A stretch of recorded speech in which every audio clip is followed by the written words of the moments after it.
Ladies and gentlemen, welcome back to Late Night Talk, episode 8.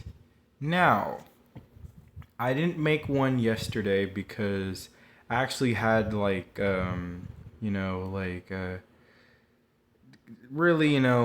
personal had to do with, you know, dealing with my driver's license and stuff like that, you know. So I had to, deal with like a you know, long course that I had to do that took almost half my day. So by that point, I was kind of mentally fatigued.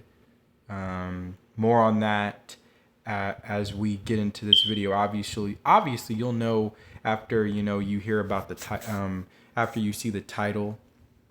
But I'm just saying. So I'm not gonna lie. After I was done finishing all that, that long education course, I basically winded down and went to bed. So I just couldn't make a video. So either way, yeah. So this is episode 8. And I want to talk about something. I want to talk about. So, a while back, I made a video discussing, why the Dallas Cowboys have not brung a Lombardi back to Dallas since 1996, January of 1996. And I mean, I kind of went through it, and I still maybe feel, maybe like a little still truthful about that. But I do want to go through a little bit more of an even more deep dive into what is wrong with us. What is wrong with us? We are America's team.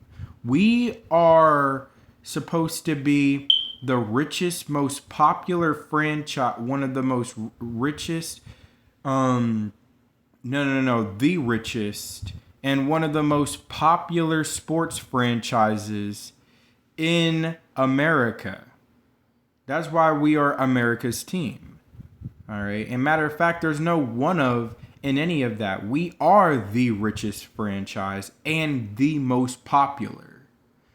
That's why people just can't help but talk about us in the media all the time. The media talking heads, people like Colin Cowherd, but y'all don't need me to discuss him and what he said about Dak Prescott earlier today. All right. There are people like Cowboys Fan Talk and Mark Holmes out there that could, discuss that for you. But I want to talk about what I want to talk about, which is what is wrong with us. Like, we are the 5-time Super Bowl champions.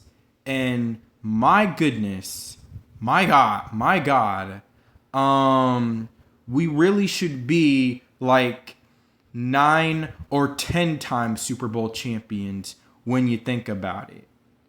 But that is the reason why that is the reason why I want to discuss this for the topic for today. So, welcome to Late Night Talk, episode 8. Let's sit down and let's chillax a little bit, Cowboys fans, Cowboys Nation. Because we got to get into this real quick. So, I watched a video of this guy on YouTube talking about how it all starts with the coach. Like, a coach can make good players look trash. But at the same time, I had to think about, well, trash players bad players can also make a good coach look like trash. And not to say that the Dallas Cowboys have trash players on our team. No. We come with the trash mindset in the playoffs. That's what it is. You see, there's a difference between having trash players and having really good players, but just have trash and sorry mindsets come playoff time. There's a difference.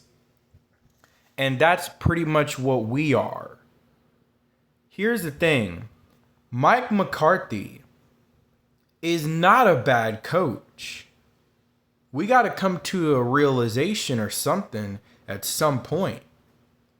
Like, he is not a bad coach. He is a really good coach. If he wasn't, he wouldn't be a Super Bowl. He wouldn't have a Super Bowl ring on his finger.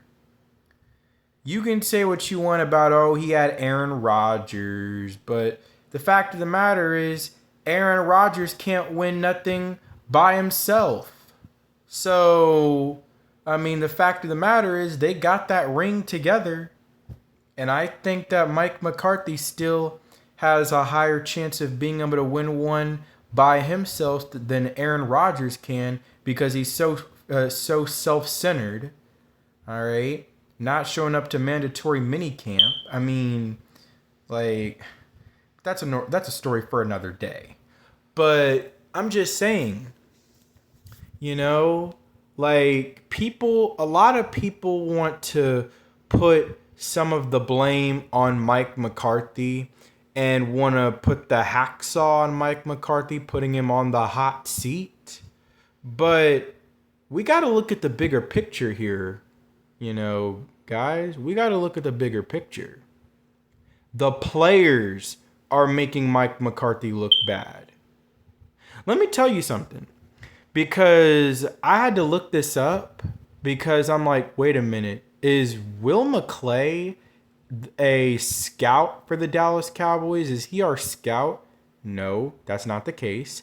That is Chris Vaughn, the father of Deuce Vaughn. Shout out to Deuce Vaughn. But yeah. And so I'm like, okay, well, I know he's technically not a GM. I'm like, what does Will McClay do? I know he's a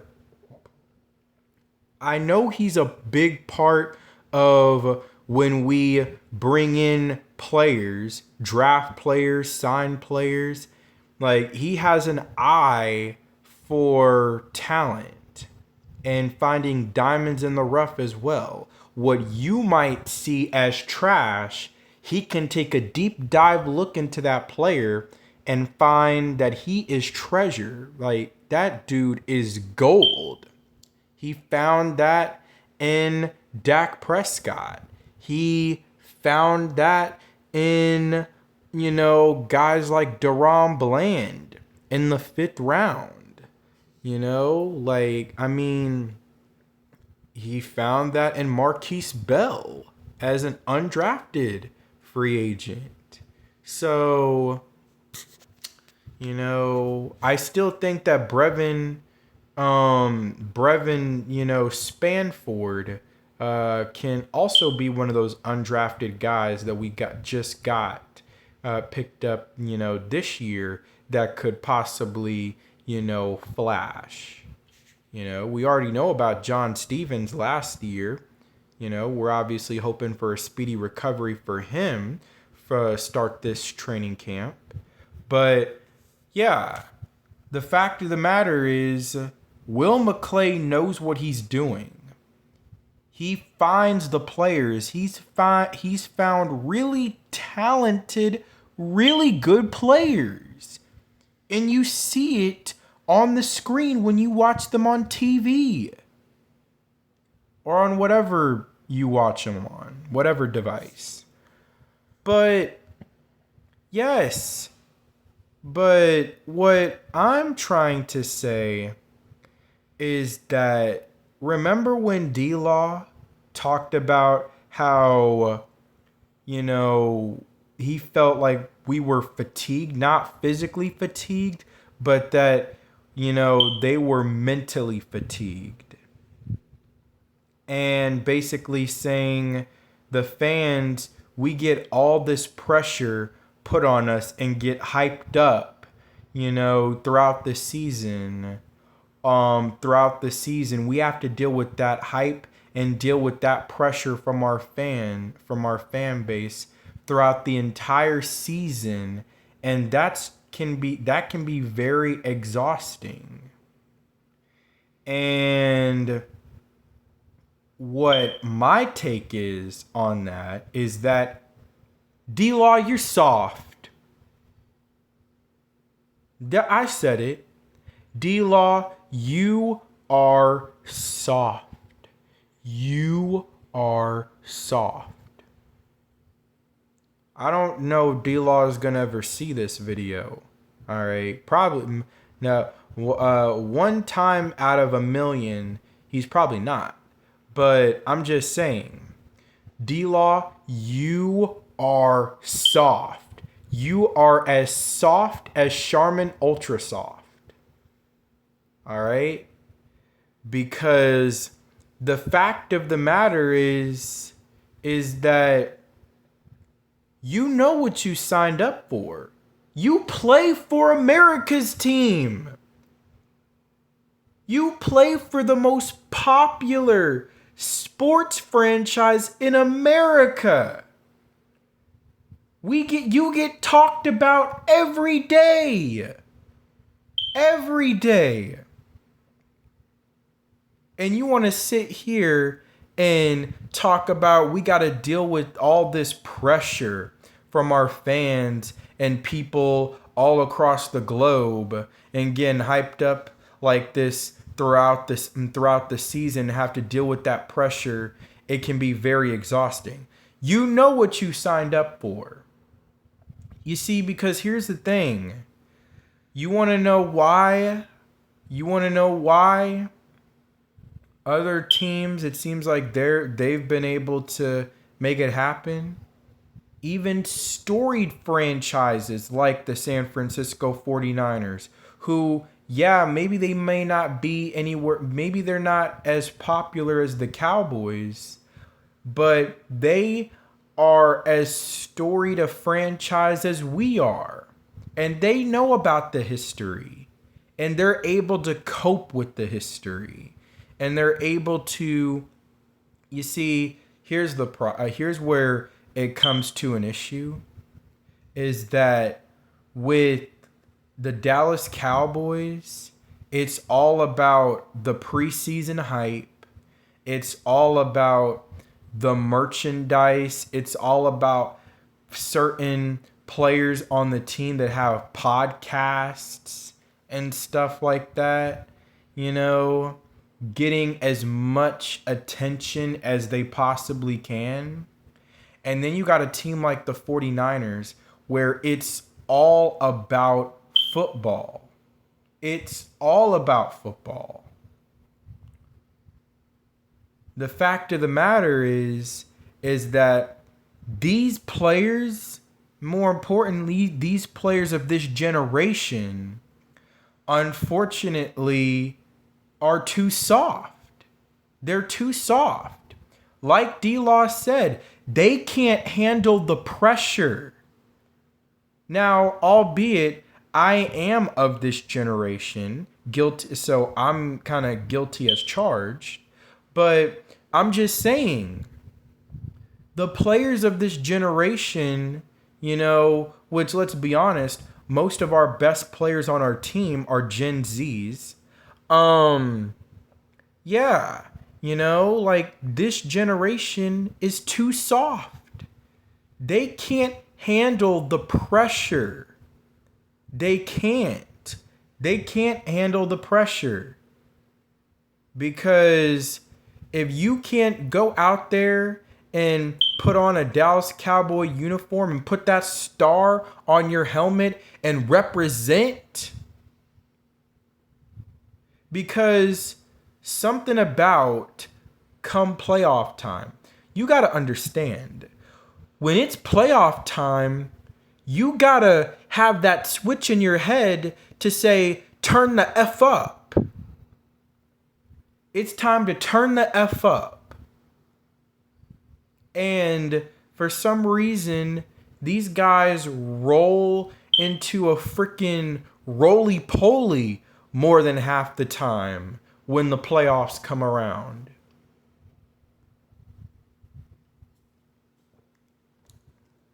And you want to know what the worst part about it is? Is that the fact of the matter is that you still have a lot of Cowboy fans who think that we're never going to win a Super Bowl as long as Dak Prescott is our quarterback.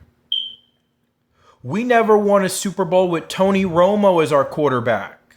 We never won a Super Bowl with Quincy Carter as our quarterback.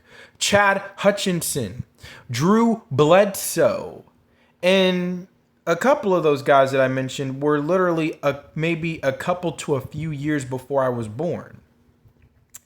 But yes, all right, that's just to mention some of the guys that even before Dak that couldn't get it done.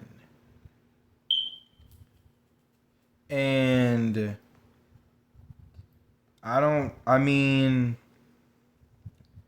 it's just, it's ridiculous. It's very frustrating because I know what it is now.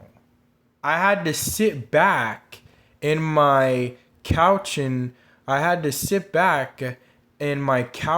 room to come to a realization and a conclusion of what is wrong with this team and why we can't get it done.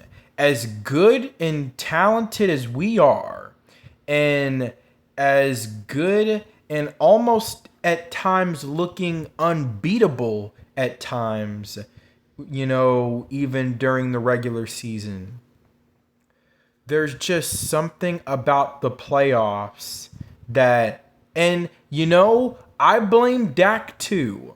I do a little bit because I think Dak might also be a little bit, might be a little bit also be feeling the pressure. He's another one. I think sometimes he also, be under the pressure.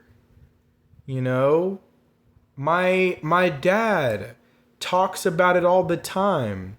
Dak is looking like Romo now sometimes. He tries too hard trying to make a play. You want to know why they try too hard trying to make a play? Because they are under the impression that they play for the Dallas Cowboys and that they have to just turn up at a certain level, that they sometimes do a little too much. They do a little too much and they panic sometimes. The fact of the matter is, I got confidence. It's year 9 for Dak Prescott.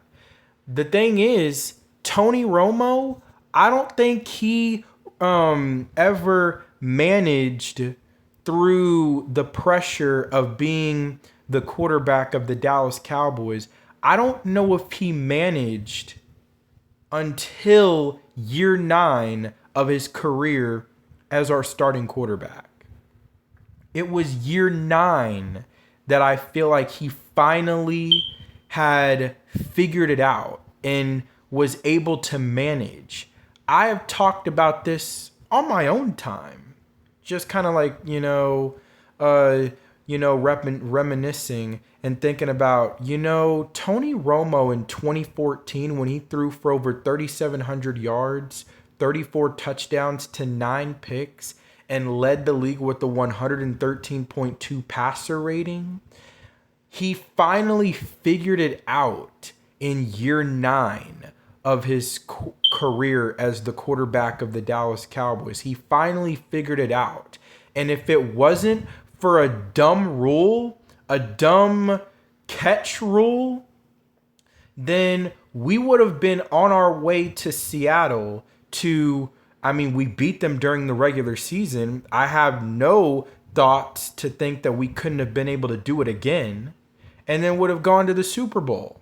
And we would have seen what would have gone from there against Tom Brady and the Patriots. But my point is, I felt like Romo finally figured it out in year 9. That year, he finally figured it out. Unfortunately, it just didn't go well. Unfortunately, it just ended disastrous, catastrophic. Something that was out of our control of being able to do anything about it. So, and the unfortunate part about it is that you would think that, okay, well, he still has more opportunities after that. No. Unfortunately, that playoff game against the Green Bay Packers would be the final meaningful game that Tony Romo would play for the rest of his career. He dealt with back injuries, a collarbone injury in 2015, more back issues in 2016 that sent him out. And then Dak, of course, took over the helm and never looked back. Well, guess what? Dak Prescott is in that year 9 of his career right now. And at the end of the day, he's going to have to step up. And he's going to have to be able to manage and come to a comfortable moment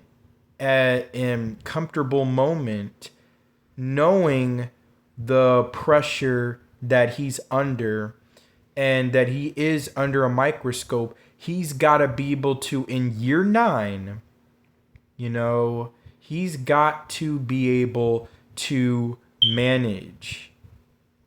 And he's got to figure it out this year. How fitting, 10 years later, Dak Prescott is in the same spot that Tony Romo was in just 10 years before this, back in 2014.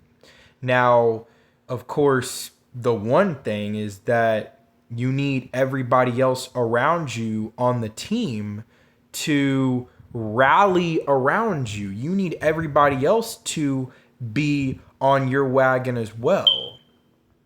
And I think that Dak can. The fact of the matter is, Dak understands how important this is. He knows how much this means to him. And he knows how to tell that to the players, or should be able to know how to tell that to the players on how much this has got to mean something to you. It has to. Football, this has got to mean something to you.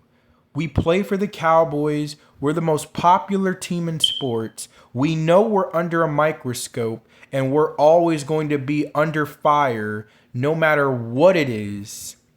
So we have to just be able to stand together, stick together, and play together. And that's what it's all about. That's what it's all about. Leave all this pressure, nonsense alone. Lay all that aside. Lay that to bed. Leave that at the house. When you come on this football field, all right, you walk on this football field, it's about business. That's what it's about. And you got to be able to do that. You got to do that week after week after week. I watched a film video of the 1995 Dallas Cowboys, and Russell Maryland talked about how, how, because they were kind of like having little struggles near the end of the season. It was after the loss to the Philadelphia Eagles. And then we had a narrow victory against the Giants. and we were not looking too good. We were looking like we were not looking too strong going into the playoffs.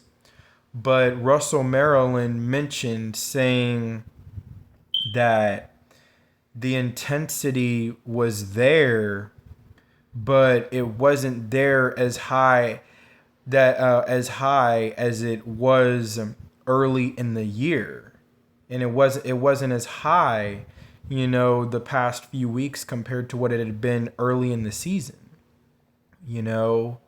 But it's expected of us, and we expect that in ourselves. That intensity has got to be high. You got to be on high alert every single week.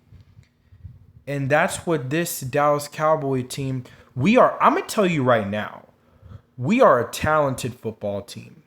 I've said, I might be, contradicting myself on this a little bit from past videos that I've said, but the fact of the matter is, these guys gotta realize that y'all are better than the 49ers. I promise you, if y'all play your best, if y'all are locked in and you are on high alert, and that intensity is high, I promise you, you are better than them. But that's the problem. They can't seem to turn it on at the right time against teams like that. That's the problem. They can't seem to turn it on. When we played the Packers in the playoffs, I believe we were cocky. We're playing the youngest team going into the playoffs, even though we were the second youngest. And they're the 7th seed. They barely got into the playoffs. 9-8. Here we are. We're 12-5. We got the number 2 seed. We've been undefeated at home all year long. All right. The road to the Super Bowl goes through Dallas at least the first 2 weeks. Like, it was all setting. They were sitting pretty. They were sitting pretty. I'm gonna tell you right now, they were sitting pretty. All right.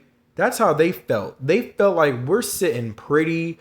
We got a weak Green Bay Packers team coming to town.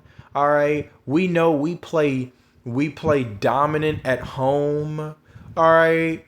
Like, they didn't take them seriously. And that's the problem.